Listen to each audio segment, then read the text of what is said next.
everything: working, forgiving, overstanding, patient, praying, loving, giving, and expecting nothing back but a man's inconsistent presence. They say he's just going through something when he shuts down emotionally. They say be patient when he gives the bare minimum. They say don't nag him when you ask for help. But what they never say is you deserve reciprocity, because love that only asks you to serve isn't love, it's free labor. You can't build a kingdom alone. You can't pour from a cup that only gets emptied. You can't keep submitting to a man who doesn't even have a throne to sit on.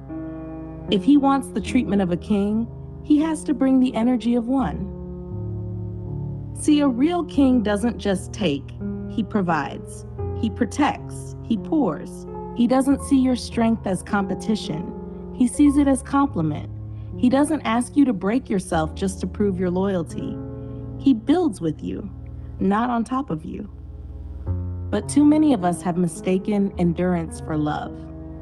We keep proving our worth to men who wouldn't cross the street for us while we've crossed oceans for them. We call it commitment. We call it ride or die. But truthfully, it's survival dressed in devotion. He wants your body, your meals, your silence, your softness, all the parts that serve him. But when it's time to carry you, he suddenly forgets how to lift. He'll ask for dinner when you're sick, affection when you're drained, patience when you're empty. And when you finally speak up, they'll call you ungrateful. But baby, gratitude doesn't grow where neglect lives. You don't owe him queen treatment when he's still moving like a common man. You don't owe him obedience when he hasn't earned your trust. You don't owe him loyalty when he's allergic to accountability. If he wants a queen, he must build a throne. If he wants respect, he must give security. If he wants submission, he must provide leadership. Because otherwise, what are we doing? Playing house with no home? Building castles made of convenience? Nah, not anymore. This book isn't about hating men. It's about loving yourself enough to stop loving wrong. It's about looking at what you've been tolerating and asking, why am I settling for struggle when I deserve stability? It's about realizing that being the strong one has been your survival tactic, not your destiny. We were raised to think love was supposed to hurt, that endurance equals value. But love isn't proven by pain, it's proven by peace. And peace doesn't live where you're constantly begging to be seen, touched, or prioritized. So this is your awakening, your reminder that you are not a servant, you are sacred. You don't have to shrink to be loved. You don't have to perform to be chosen. The woman who gives everything deserves more than the man who gives excuses. From this point on, the standard shifts. If he wants a queen, he has to show up as a king. If he can't build with you, he doesn't get to sit beside you. And if he can't match your energy, he doesn't deserve your intimacy. Because the truth is simple: no throne, no crown. You are not hard to love. You've just been loving men who make love hard. From now on, your love must be met with effort, your softness with safety, and your crown with a throne. You don't chase kings, you attract them. You don't settle for less, you stand for more. Remember who you are, and don't bow unless it's in prayer. 1. The bare minimum man. Don't confuse effort with existence. Just because he's there doesn't mean he's showing up.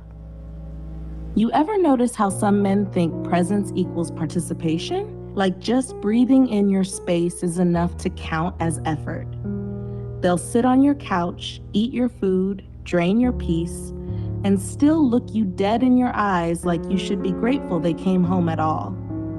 That's the bare minimum man. He texts good morning, but never asks how you're really doing. He says I love you, but doesn't move like it. He'll want all your softness, but won't hold you when the world hardens you. And somehow, he's convinced that simply being around you, occasionally, makes him worthy of all you pour. He's mastered the art of almost committed, almost available, almost supportive, but never consistent. He'll do just enough to keep your hope alive, but not enough to build a future with you. And we keep mistaking consistency of access for consistency of effort.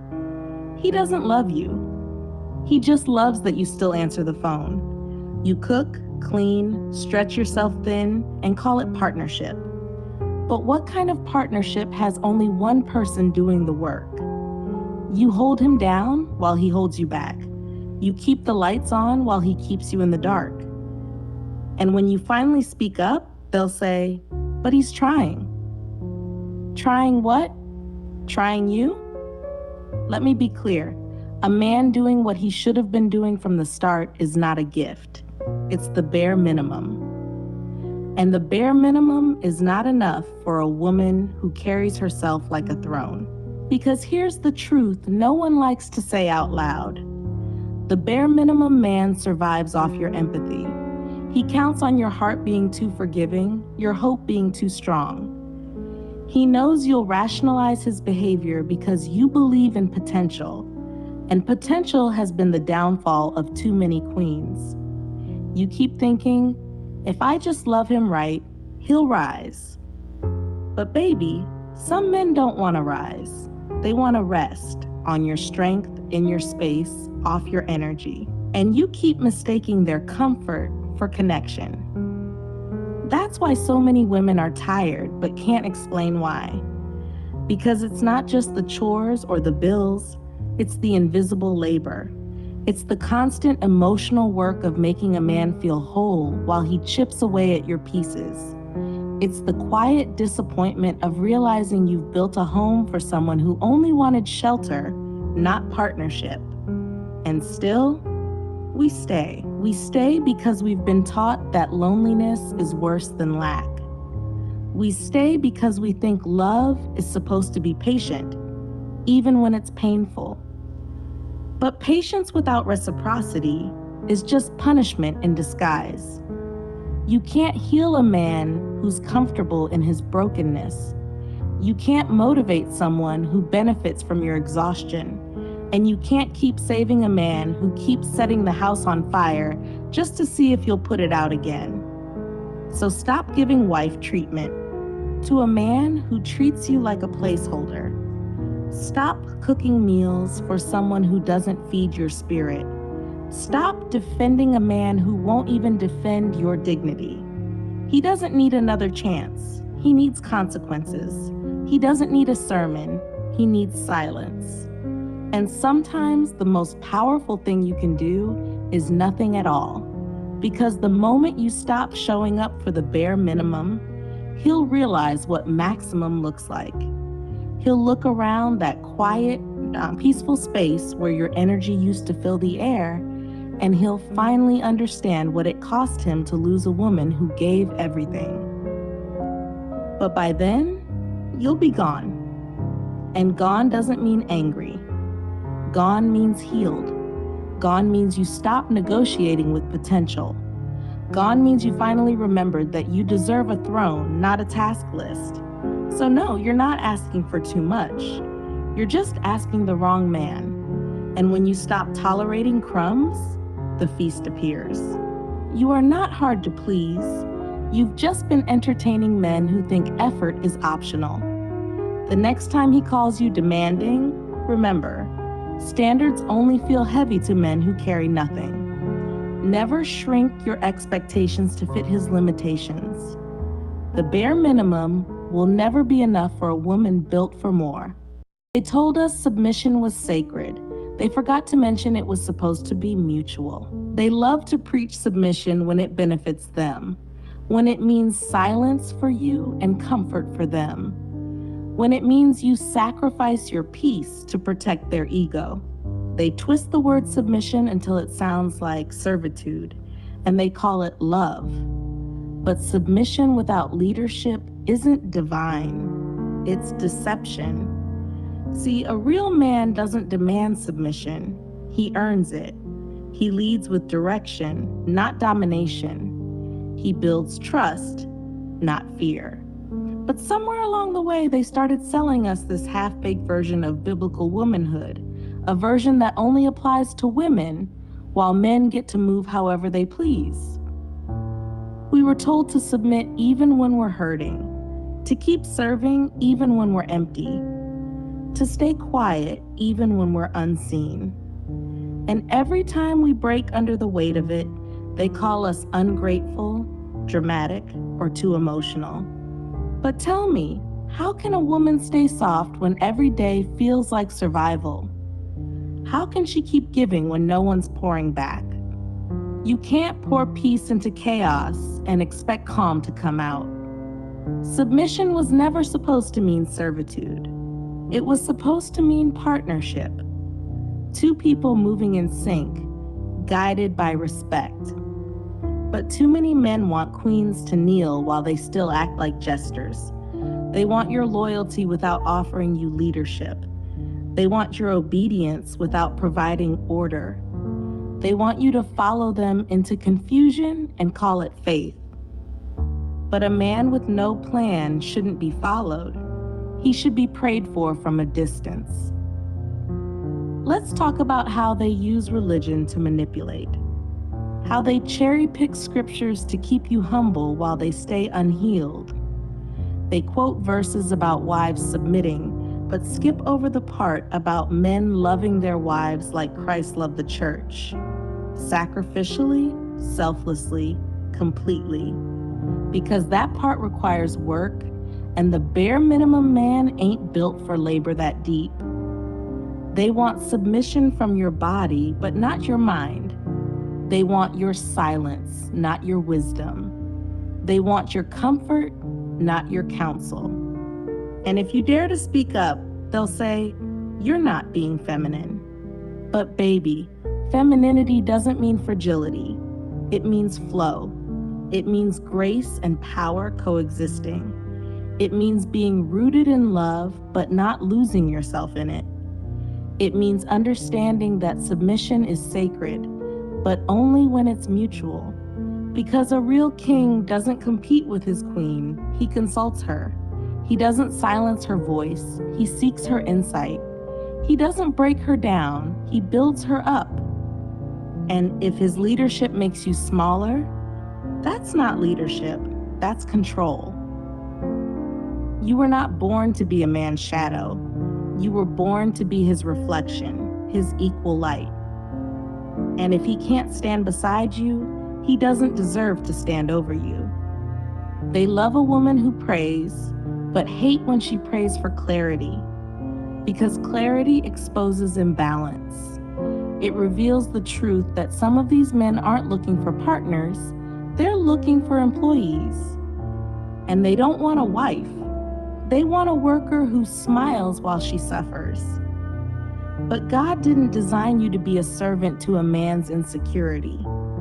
He designed you to be a helper, and help only flows where growth is happening. So if he's not growing, if he's not learning, if he's not leading, you're not disobedient for walking away. You're discerning. You've mistaken struggle for loyalty long enough. You've mistaken exhaustion for effort long enough. You've mistaken manipulation for love long enough. From this moment forward, your submission has a standard. You will no longer bow to chaos. You will no longer confuse domination with devotion, and you will no longer apologize for demanding mutual respect. You are not hard-headed, you're healed, you're not rebellious, you're aware. And when awareness meets worth, peace finally begins. You are not meant to shrink under the weight of someone else's leadership. You are meant to rise beside it. Submission without safety is slavery. Love without reciprocity is labor. Stand tall in your softness. Pray, but also discern. And remember, when a man is truly covered by God, he won't ask you to dim your light. He'll build a life bright enough to match it. Chapter 3. Love without reciprocity is labor. When love only flows one way, it becomes work, not worship, unknown. They told you love was patient, love was kind, but they forgot to mention love was supposed to be mutual. They forgot to say that love isn't just about what you give, it's about what you receive. Because when only one person is pouring, it stops being love and starts being labor. You ever notice how the word tired starts to mean something different when you're in a one-sided relationship? It's not just your body, it's your spirit. You wake up already drained because you've been carrying the emotional weight for two. You're loving for two, listening for two, planning for two, and somehow you're still the one being told you're not doing enough. That's what love without reciprocity looks like. You're the fuel, he's the engine, and he still has the nerve to complain about the drive. You remind him to eat, to rest, to breathe, to dream. Who reminds you? You check in when he's distant, you comfort him when he's cold. But when you break, when you fall apart, when you need softness, he calls it attitude. You don't get to fall apart because you're the one holding everything together. You've become the caretaker of his emotions, while yours sit unattended. He doesn't notice the small things, the way your eyes dim a little every time he forgets you matter. The way your silence stretches longer each night because words have started to feel useless. And yet, when he wants affection, you give it. When he wants reassurance, you provide it. When he needs grace, you hand it over like it costs you nothing, when really, it costs you everything. You've grown accustomed to carrying his weight because you believed love demanded it. You've believed love was defined by sacrifice, by patience, by endurance. But there's a difference between giving and losing yourself in the giving. There's a difference between patience and resignation, endurance and exhaustion. And maybe you tell yourself, this is just a rough patch. But patches are meant to fix holes, not hold together a relationship that keeps tearing. You keep stitching love into something that's unraveling on purpose. He's not confused, he's comfortable. Because comfort lives where accountability dies. You call it love because that's what you were taught, that women endure, that women fix, that women stay. But love isn't measured by how much pain you can tolerate. It's measured by how much peace you both create. And peace doesn't live where effort is one-sided. You've turned into the emotional janitor of your relationship, constantly cleaning up messes you didn't make, wiping away tears that aren't yours, apologizing just to keep the peace. But peace that depends on your silence isn't peace. It's pressure dressed as harmony. Every time you forgive too quickly, every time you swallow your frustration, every time you bend so he can feel tall, you lose a little piece of yourself. And one day, if you're not careful, there won't be anything left to give. There's a kind of heartbreak that doesn't come from being cheated on or left. It comes from realizing you gave your all to someone who only gave you access, not intention. He took your love like medicine, a cure for his loneliness, and now he's healed enough to forget who nursed him. You might have hoped he'd change, you might have believed he'd grow, but hope doesn't fix neglect, and belief doesn't heal apathy. Here's what they never tell you. You can't teach someone how to love you while you're bleeding. You can't build a safe space with someone who benefits from your confusion. You can't fix a man who refuses to see himself clearly. Love is supposed to be a circle, not a straight line. Energy flowing both ways. If all your love does is leave you empty, that's not connection, that's consumption. He's not loving you, he's using you to feel loved. You deserve a love that notices when you're tired, that covers you when you're cold, that asks, what do you need? And then listens. A love that doesn't just want your body, but also your calm, your laughter, your healing. Because when love is right, it refills you. When it's wrong, it drains you, and you can't keep mistaking exhaustion for effort. You've carried this man on your back long enough, and every time he slips, you brace yourself, not realizing he was never trying to walk beside you, just letting you pull him forward. That's not partnership. That's parenting. And you're too grown to keep raising men who never learned how to show up. This is where the cycle ends. No more proving your worth to people who can't recognize value. No more begging for effort that should be natural. No more working overtime for a love that clocks out early. No more confusing sacrifice for loyalty. Because real love doesn't drain you, it grounds you. Real love doesn't make you question your worth, it reminds you of it. Real love celebrates your spirit, it protects your heart, it lifts you without asking you to bend. You deserve love that gives as much as it receives. Stop pouring into a cup that's never full. The right love will overflow.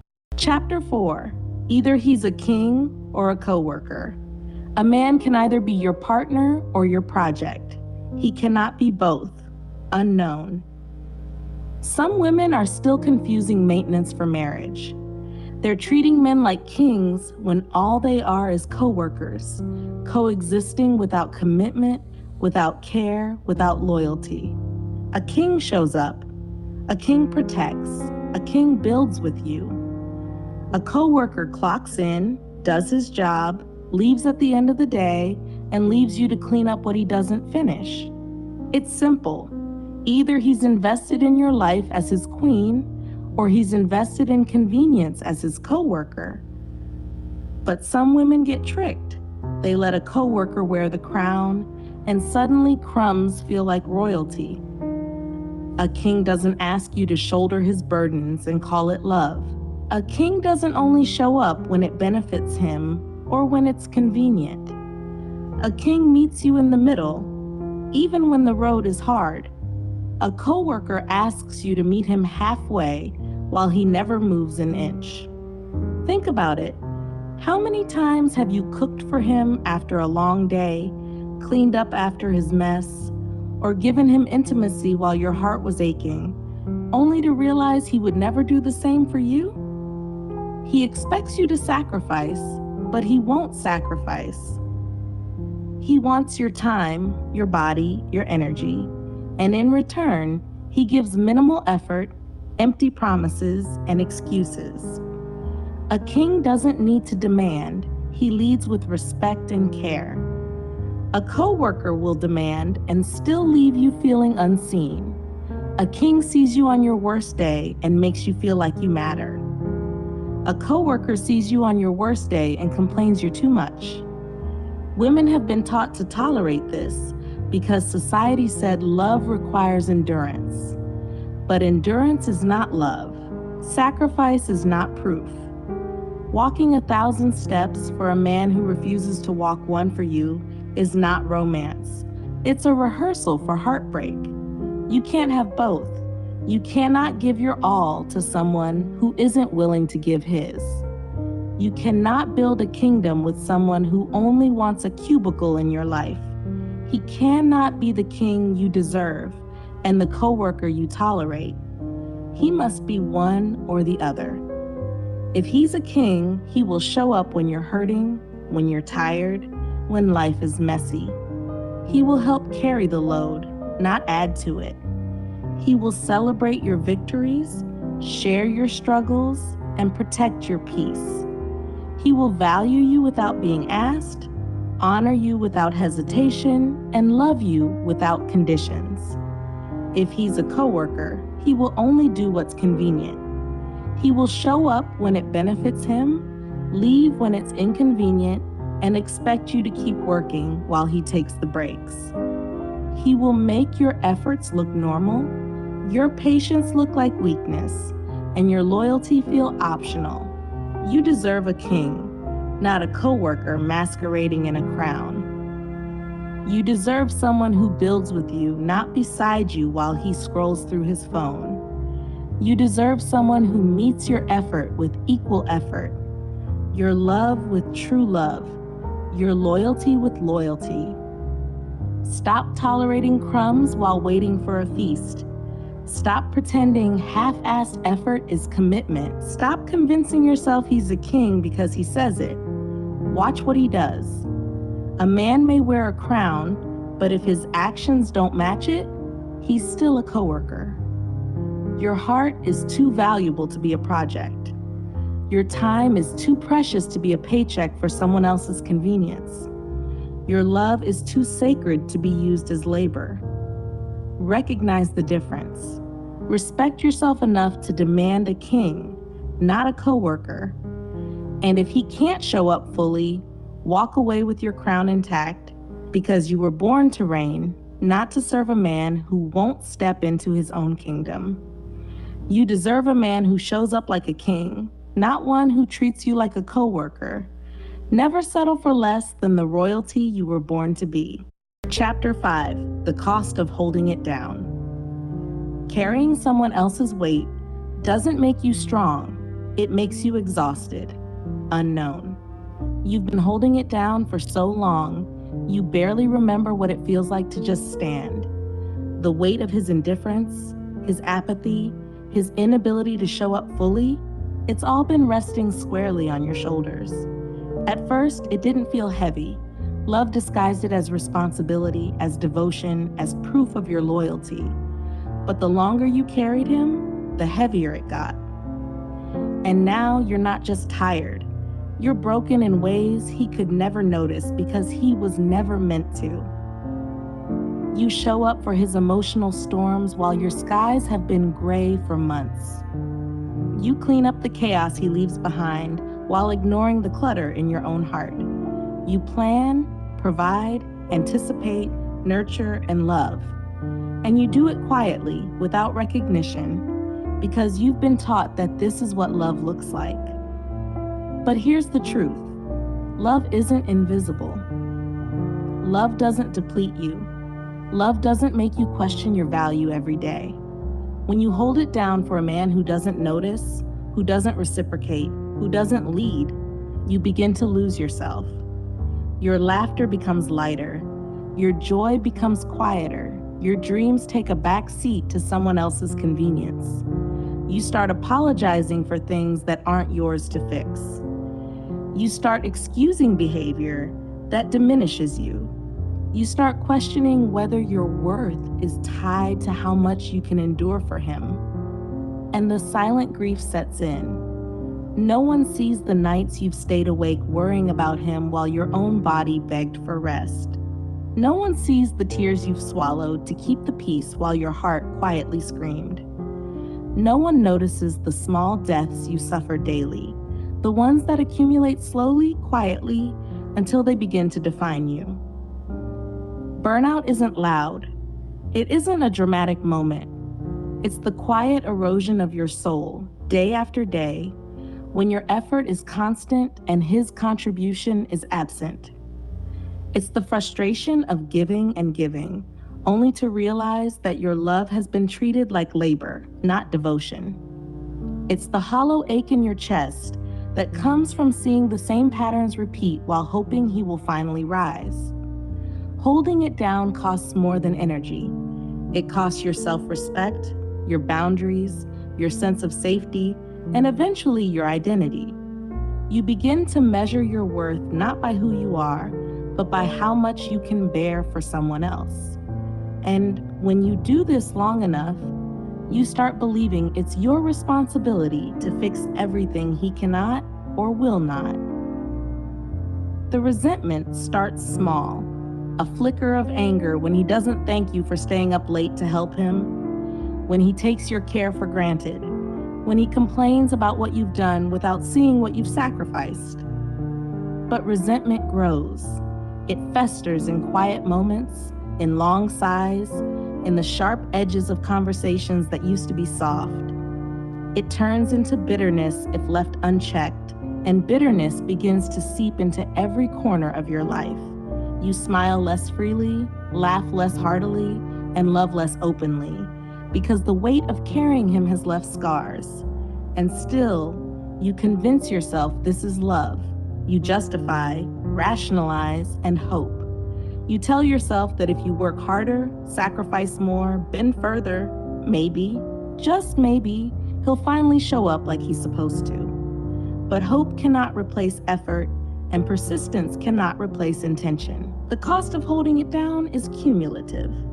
It doesn't hit you all at once. It creeps in almost imperceptibly until one day you wake up and realize that the woman who started out vibrant and free now barely recognizes herself. Her eyes have dimmed a little. Her voice has softened a little too much. Her heart has learned to protect itself by doing less, feeling less, expecting less. And that's the tragedy. He never notices because he's never required to. His comfort has always been the priority, and your sacrifice the expectation. He thrives while you survive. He rests while you run. He receives while you give. But here's what holding it down doesn't tell you. The damage is reversible. You can reclaim your peace, your energy, your joy, your boundaries, and your sense of self. It starts with awareness. Realizing that holding it down is costing you more than love could ever justify. It starts with truth. Acknowledging that you are not responsible for fixing someone who refuses to grow, for carrying someone who refuses to lift, for sacrificing yourself to sustain a man who won't stand beside you. And then it moves to action, saying no, setting boundaries, walking away from what diminishes you, choosing yourself when no one else will. It's not bitterness to stop giving endlessly to someone who won't give in return. It's not selfish to protect your heart from continued wear and tear. It's wisdom. It's respect. It's the beginning of reclaiming your power. You've spent too long holding it down, too long bending, adjusting, apologizing, and sacrificing without reciprocity. Too long letting him set the pace while you ran yourself ragged. It's time to release the burden. It's time to stop being the emotional janitor, the silent supporter, the invisible hero of a story that wasn't meant to star you. You deserve to be seen. You deserve to be valued. You deserve a love that lifts, not a life that drains. Holding it down may have made you strong, but letting go makes you free. Stop carrying what isn't yours to bear. Protect your energy, honor your heart, and never apologize for prioritizing yourself. You are worthy of love that doesn't cost your soul. Chapter 6. When he only shows up for sex. Intimacy is a connection of souls, not a transaction of bodies. Unknown. Some men show up only when they want something from you. Not your heart, not your time, not your peace, not your joy. Just your body. And somehow women have been trained to accept it, rationalize it, and even call it love. At first, it's subtle. A touch here, a kiss there, a casual invitation that seems innocent enough. But over time, the pattern becomes clear. Affection is only extended when he wants sex. Compliments arrive only when it leads to intimacy. Attention is given not freely but strategically, as if your love exists solely to serve his needs. You start noticing the signs. The way he disappears when you need emotional connection. The way he talks around your heart but never speaks to it. The way he is present only when it's convenient, when he benefits, when he wants to feel good. You begin to feel like your body is currency. Your time is rent, and your emotions are optional. Sex becomes a performance, not a pleasure, a duty, not a desire. You start to notice how he times his affection, how he measures your responses, how he expects compliance without care. And when you hesitate, when you need more than what he's willing to give, he withdraws, complains, or manipulates. You're not a partner. You're a tool. You're not loved, you're used. The worst part is that you begin to rationalize it. You tell yourself that this is normal, that men are like this, that maybe he loves you in his own way. You excuse behaviors that diminish you because you want to believe that love exists in small doses, even if it comes at the cost of your dignity. You start to believe that his desire is love, his physical need is affection, his attention is connection, and slowly, your heart learns to settle for less than it deserves. But here's the truth. Intimacy without emotional reciprocity is not love. It's obligation. It's manipulation. It's control disguised as affection. Real intimacy is built on mutual care. It's about connection, trust, and vulnerability. It's about feeling safe to show every part of yourself, your joys, your fears, your scars, without fear that the other will only notice when it's convenient. It's about being desired and valued beyond what you can give sexually, about being seen and honored beyond what you can perform. When a man only shows up for sex, he is showing you exactly who he is. He is saying he values you conditionally. He is telling you that your emotions, your mind, and your spirit are secondary to what he can extract. He is teaching you that your boundaries exist to be tested, that your patience is infinite, and that your heart is negotiable. And over time, this erodes you. It damages trust. It silences your voice. It makes you question your worth, your attractiveness, and your desirability. You start believing that love is something you earn, not something you share. You start thinking that your body is the only way to get him to stay, to get him to notice, to get him to care. And that's when intimacy stops being sacred and starts being a survival tactic. Sex is powerful, yes. It's meant to connect, to bond, to express love, but when it's used as leverage, it becomes a weapon. When affection is conditional, desire becomes control. When love is absent, intimacy feels like a trap. The danger is subtle. At first, you forgive him. You make excuses. You tell yourself, maybe he's stressed. Maybe he's tired. Maybe it's just a phase. But patterns don't vanish because you hope they will. Patterns disappear only when accountability arrives. And if he never takes responsibility, if he never shows up fully, if he never values you wholly, you are left holding the pieces of a heart that was never fully loved. Here's what you need to know. You are more than his desire. You are more than his convenience. You are not a performance he can measure, a need he can satisfy, or a body he can collect. You are a person with a soul, a heart, and a right to reciprocity. If he only comes around for sex, it's not intimacy, it's exploitation. If he only reaches for you when it benefits him, it's not love, it's a transaction. And if he cannot see your worth beyond what you provide physically, then he cannot see you at all. The hardest part is recognizing it. The second hardest part is letting go. But the most liberating part is realizing that you are worthy of connection that fills, not empties. You are deserving of love that shows up for your heart, mind, and spirit, not just your body. You are entitled to partnership that respects boundaries, nurtures growth, and celebrates your entirety. You can forgive him, you can give him grace, but you cannot give him your life, your peace, your intimacy, or your self-worth if he refuses to honor them. Stop mistaking physical presence for emotional commitment. Stop confusing desire with devotion. Stop allowing sex to be used as currency for attention, care, or validation. And most importantly, stop giving pieces of yourself to someone who will never see you as whole. Real intimacy is mutual. Real love is consistent.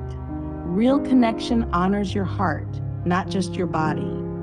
You deserve a man who shows up fully, in conversation, in care, in effort, and in love. You deserve someone who values all of you, not only the parts he wants when he wants them. You deserve a partnership where desire flows naturally, freely, and respectfully, never as a weapon, a tool, or a test. If he only shows up for sex, let him go. Protect your heart, honor your body, and demand the love that cherishes every part of you, not just the pieces he wants to use. Chapter 7: Building a Throne, Not a Cage. A queen who protects her peace builds a throne, not a prison, unknown. You've spent years bending, adjusting, excusing, and sacrificing in the name of love. You've held space for him, cleaned up after him, carried him emotionally, and served his needs while your own were ignored. You've allowed convenience to masquerade as care, minimal effort to masquerade as devotion, and excuses to masquerade as commitment. And now you're tired. Spiritually, emotionally, physically, every part of you whispers that you've done enough. But here's the truth. You are not powerless. You are not stuck. You are not responsible for someone else's inability to show up. It's time to build your throne. Not a throne that locks him in, forces his loyalty, or demands his submission. Not a cage disguised as a crown, but a throne for yourself. A place where your peace, your self-respect, and your worth are honored first. Building a throne begins with awareness. You see the patterns, recognize the imbalance, and acknowledge the toll it has taken. You admit that you have been serving someone who didn't earn your devotion, giving love to someone who didn't deserve it, and sacrificing your own joy for someone who never lifted a finger to protect it. This isn't shame, it's clarity. And clarity is the first brick in your throne. Next comes boundaries. Boundaries are not punishment, they are protection. They are the walls around your peace, the gates that safeguard your heart, the rules that make it clear. You are not here to be used, you are here to be respected.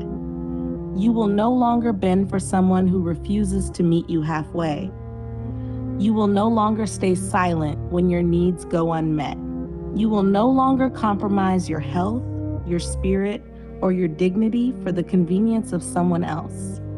Boundaries are fierce, and they are freeing.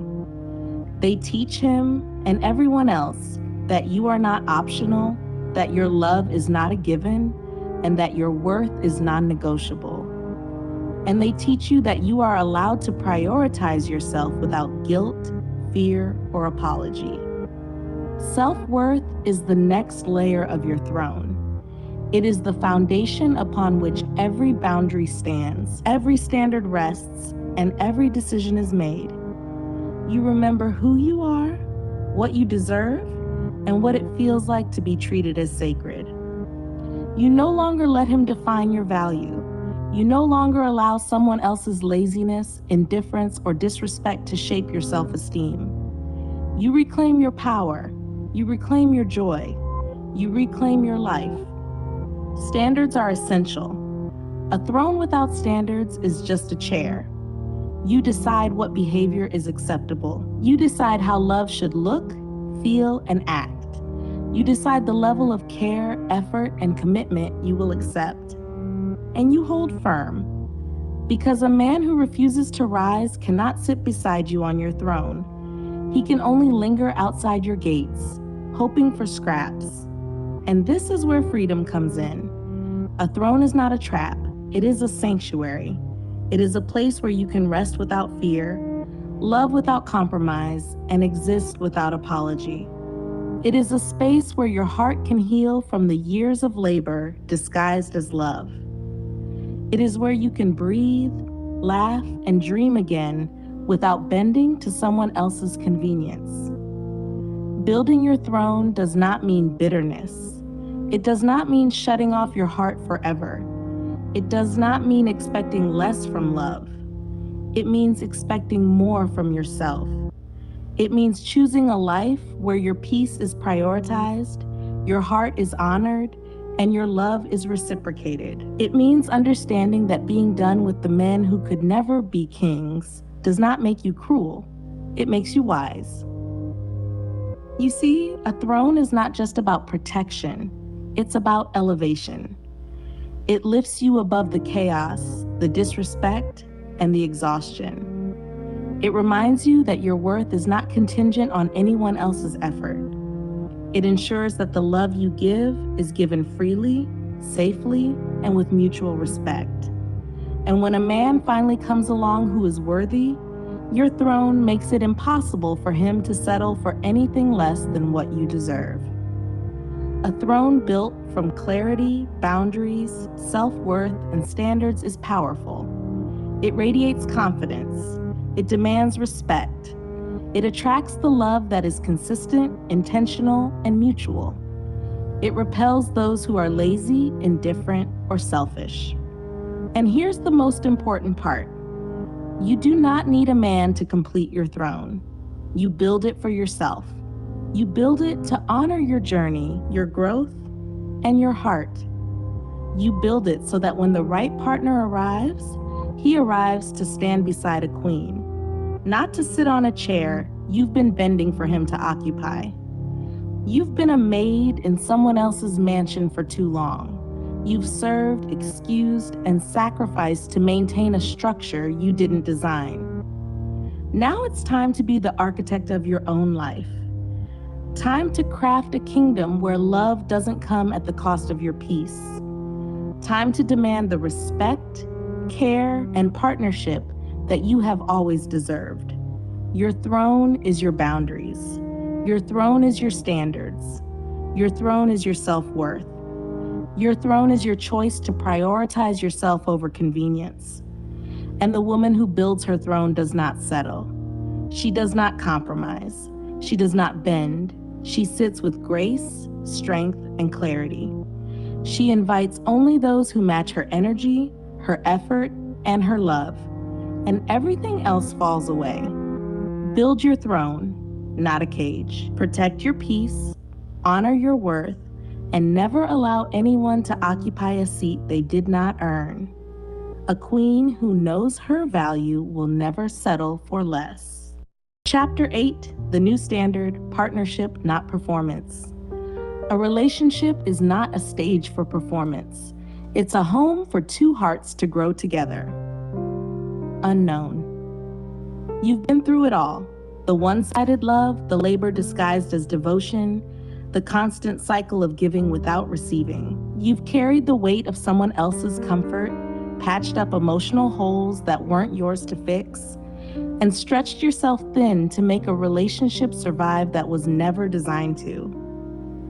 You know now that love is not supposed to feel like exhaustion. It is not meant to drain you, diminish you, or make you question your worth. The new standard is partnership, not performance.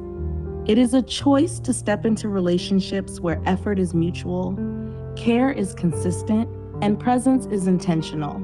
It's not bending until you break. It's not sacrificing your joy for convenience. It's about two whole people walking together, lifting each other, sharing the load, and building a life where both hearts thrive. A partnership is rooted in equality. You are not a caretaker, a maid, or a performance artist in someone else's life. You are a full human being, deserving of respect, attention, and care. The right partner does not expect you to compensate for his shortcomings. He does not take your love for granted. He shows up intentionally, consistently, and fully. He communicates, listens, and participates. This is reciprocity in action. When he is tired, you share the load. When you are hurting, he stands with you. When joy arises, you both celebrate it. Energy flows both ways, and there is no lingering imbalance. You do not feel drained at the end of each day, wondering if your love is enough to keep him around. Instead, you feel replenished because giving and receiving exist in harmony. Love is a circle, not a straight line. Communication is a cornerstone. In a true partnership, words matter. You can speak your mind without fear of dismissal. You can share your boundaries without being punished. He listens without judgment, speaks without condescension, and acts without hidden motives. Affection and care are never conditional. Time spent together is meaningful, intentional, and cherished. Conflicts are opportunities for growth, not weapons for control. Performance-based love has no place here. Your worth is not measured by how many sacrifices you make, how patient you are, or how much you tolerate. Your value is inherent, constant, and undeniable. You are not required to bend yourself to prove loyalty. You are not required to endure disrespect to earn affection. You do not need to perform labor disguised as love to keep someone near. Trust and transparency define this partnership. There are no games, no manipulation, no hidden agendas. You do not have to guess whether he cares. His actions demonstrate it. He does not withhold attention or affection to test your patience. He shows up fully because love without intention is not love at all. When intimacy arises, it is mutual, sacred, and genuine. It is not a transaction, a reward, or a lever for control. Boundaries are respected naturally. You do not exist to fill his voids or erase his mistakes. He does not exploit your kindness or take your generosity for granted. Both of you maintain lives outside the relationship, friendships, passions, and personal growth without resentment. Each individual brings a complete self into the partnership, creating a shared life that is stronger because neither is diminished. Emotional safety is non-negotiable. You can show up fully, angry, tired, joyful, vulnerable, and your partner meets you there without criticism or withdrawal. Your emotions are honored. Your struggles are met with care. Your achievements are celebrated. You no longer have to silence your needs or hide your feelings to maintain peace. Partnership means being fully seen and fully supported. Mutual effort extends beyond emotional labor into the practical. Responsibilities are shared fairly. Financial, domestic, and emotional duties are carried together. You are not left carrying the weight while he benefits. Life's challenges become a shared journey rather than a solo struggle with someone riding along for convenience. Love becomes collaboration, not exploitation.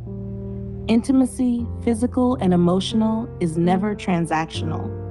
Desire flows freely because both hearts are present, connected, and honored. Affection is not contingent on sacrifice or obligation. Love is not about performance or compliance. It is measured in trust, attention, respect, and genuine connection. When intimacy exists in a true partnership, it nurtures both hearts instead of depleting one. The new standard does not compromise self-respect. You do not shrink to accommodate indifference, laziness, or selfishness. You do not ignore red flags. You do not settle for minimal effort or conditional love.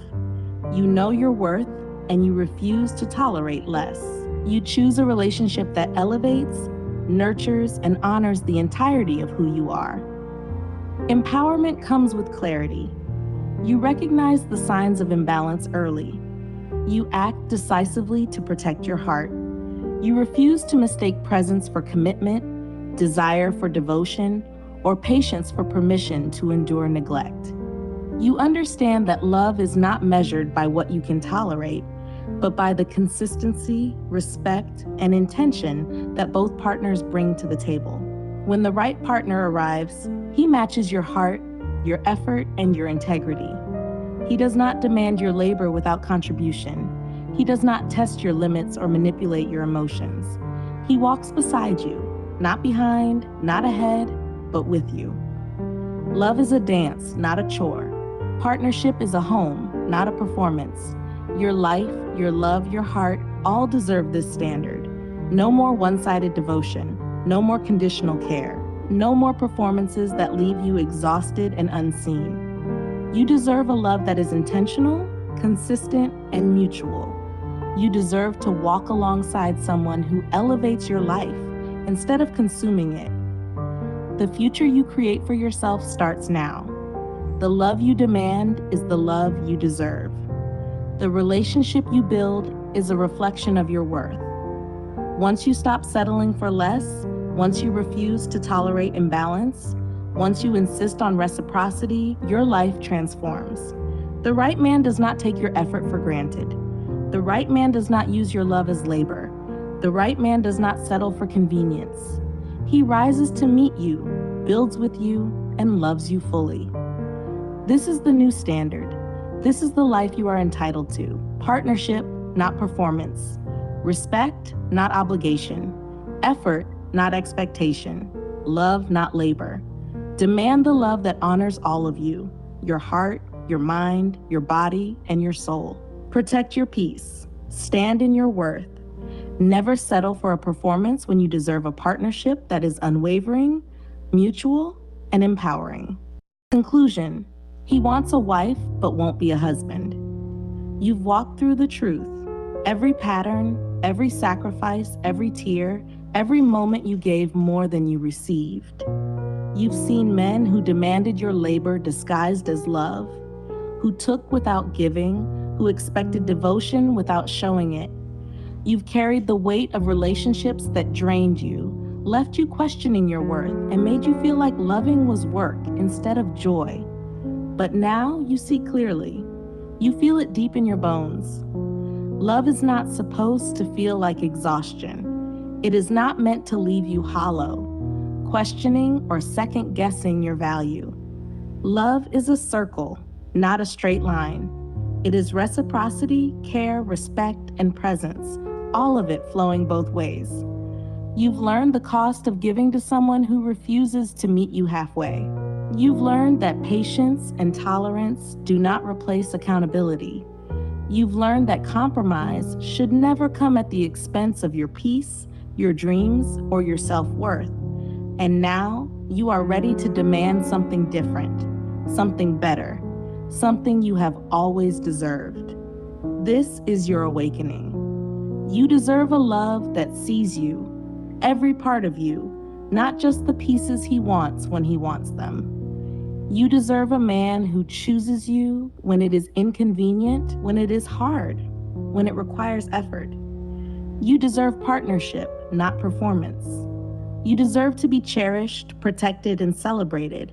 And more than that, you deserve yourself, your peace, your standards, your throne. The love that honors all of you starts with the woman who knows she is enough, who refuses to settle, and who refuses to bend for someone unwilling to rise. No more excuses, no more tolerating imbalance, no more pouring into cups that will never be full. You are done giving your all to someone who only wants what is convenient for him. You are done teaching men how to love you while bleeding. From this moment forward, you set the standard. You define what love looks like for you. You protect your heart, honor your worth, and demand reciprocity. You build your life around your peace, your joy, and your growth. And anyone who wishes to walk beside you must meet you there fully, honestly, and intentionally. Remember this: real love doesn't drain you. Real love doesn't make you question your value. Real love lifts, nourishes, and honors you. Real love meets you where you are and grows with you. Anything less is not love. It's labor and it's over. Stand tall, stand proud, stand unshakable. You are worthy of love that feels like home, not work. You are worthy of love that replenishes, not consumes. You are worthy of a partnership where two hearts thrive together, not one heart carrying the weight of both. This is your new standard, your throne, your future. And the moment you claim it, everything else falls away. You are seen, you are valued, you are enough. And the love you deserve, the love that fills, respects, and honors every part of you, is waiting for you. Claim it, protect it, live it. Dedication. This book is dedicated to the women who are supposed to be a wife to a husband, a queen to a king, women whose hearts are full of love, patience, and hope. You show up with care, devotion, and grace, ready to build a life with someone worthy of your energy. And yet, so often, you find yourself giving your all to men who are unworthy. Men who take what they want without intention, who mistake convenience for commitment, and who leave you questioning your value. We have been taught to believe that niceness is enough, that patience can change someone, that tolerance is proof of love.